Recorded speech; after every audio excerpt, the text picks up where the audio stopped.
the podcast today, or the talk today, the appointment is about how can we market our course. So we're trying to find a way, like how do we get and reach out to our customers, and how do we find the right target which is suitable for our course, and we can make sure that they really benefit from what we're offering, right? Sure. I mean, my take is that there's some people definitely know they need this, but actually that's a very small percentage of the target. There are a whole load of people who would really benefit from learning to negotiate. For example, that's the next course we're doing, but don't even realize that negotiation is relevant to their life. They think it's all about businesses or money or doing deals. But the skills of negotiation are, as we were talking about the other day, they're about family, they're about partnerships, they're about your neighbors, it's about getting something done in your local park or something like that. So negotiation is basically just better communication leading to an agreement where everybody's happy about what we're going to do together. And particularly in these times, that's a really, really useful skill. So yeah, our challenge, I think, is how do we market the Powerhouse overall, which is essentially oriented towards helping people get in touch with their own power, amplify it, and use it to assert their values in the world. That's the sort of big Powerhouse picture. And then negotiation, which is one of the key means by which we do that. So how do we market that? I mean, the internet is awash with courses on negotiation. You can go into any bookshop in the world and there's, I don't know, 10, 20, 30 books on negotiation. But the point is, sorry, the point is, you were talking about that we have a huge need. I think we were talking about that before. But there's like a small group of people who benefit from that course, who need it and who want to join either the Powerhouse class overall to say, I want to learn new skills, I want to develop my personality. So I think we should focus on them first to get the people who know already that they need it. I think it's easier to make them join us at the end. I mean, I think the first question to ask, both for us and for our potential customers, is have I got everything I want? Is there something missing? Do I find that I'm not quite getting what I want, or I don't achieve what I believe I should achieve? Do I feel somehow I'm lacking something or missing something? And, to be fair, I think that happens to us all over and over again. But progress, if it's real, is that we go, yeah, I'm still missing something. But now I can look back and I can see, look, I've achieved this, I've achieved this, I've achieved this. So people who are looking to make things better in their lives, make things better in their relationships, make things better in their business as well. So the issue of marketing is fascinating, because the world is full of people shouting, saying, come here, my stuff's better, right? And marketing itself is a huge discipline, right? That you can go and do a degree in marketing or a MSc or goodness knows what. And in a way that is fundamentally misguided. I'll give you the example. So I've written a bunch of books, and I used to meet people who would say to me, I want to write a book. And I would say to them, well, that's pretty stupid, actually. And they would say, why is that? I'd say, because really what matters is, what do you want to say? Right? The book is just the medium. If you have a message or a story, that's fantastic. Tell us your message. Tell us your story. But to say, it's a bit like saying, I want to tell you a story. Well, go ahead then. Tell me a story. Don't tell me what you want. It's like, I want to tell a story. That's nothing. It's tell me the story. And the same with marketing. There are a lot of people who are actually very, very good at marketing. And unfortunately, that means they're really good at pushing product that has almost no value. And that's where we live now. We're surrounded by too many advertisements, too much promotion. And really underneath, we know there's probably not as much substance as we want. You know, maybe when you're 15 or 21, you think it's all brilliant, I'm going to buy all of that. But gradually you realize there's a lot of fluff and not so much substance. That's why there are all these courses all over the internet, and yet the world is not full of people who are suddenly charismatic and confident and brilliant negotiators and fabulously successful millionaires. The world's full of the same kind of people it always had, but some of them are pushing over-marketed emptiness. And that's our context within which we are having to work. And the temptation is go out there and get 1,000 followers, 10,000 followers, 100,000 followers, start marketing as many people as possible, cut it up, send it into little chunks, do video on demand and so forth. But that's not actually what I find nourishing. And it's not actually what really helps people. And that's a bit our conflict, because you quite rightly keep trying to get me to be a bit more professional in our marketing and have some kind of strategy. And I appreciate that. You're right. But at the same time, I keep coming back to, yeah, but I want to talk to people. I want them to understand, not just to know, but I want to see that they can understand and use what we're selling. I see the big challenges in... So I mean, I like...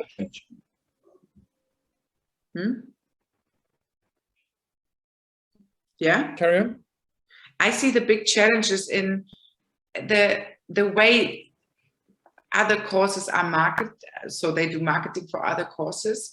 They kind of use the right words. I think the words like that what we're trying to offer, and we were talking about that before, and that's so tricky because people who did the experience, they booked courses, they were maybe disappointed, or they were like, they had a high after they did the course because it was all like motivating and maybe a bit, yeah, kind of vision the future, and it made them feel really positive for some weeks. And I experienced the same.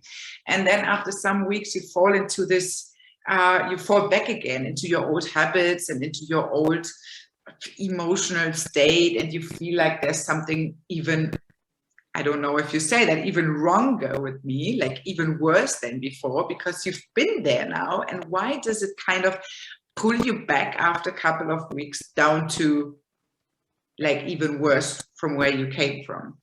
So that's the question. How can we market what we're having? Because I really believe in the product we're having. I really believe in your skills you're offering and all your experiences, because you know, I made the experience myself that it's like a slow process, but it's, you know, it's up and up and up.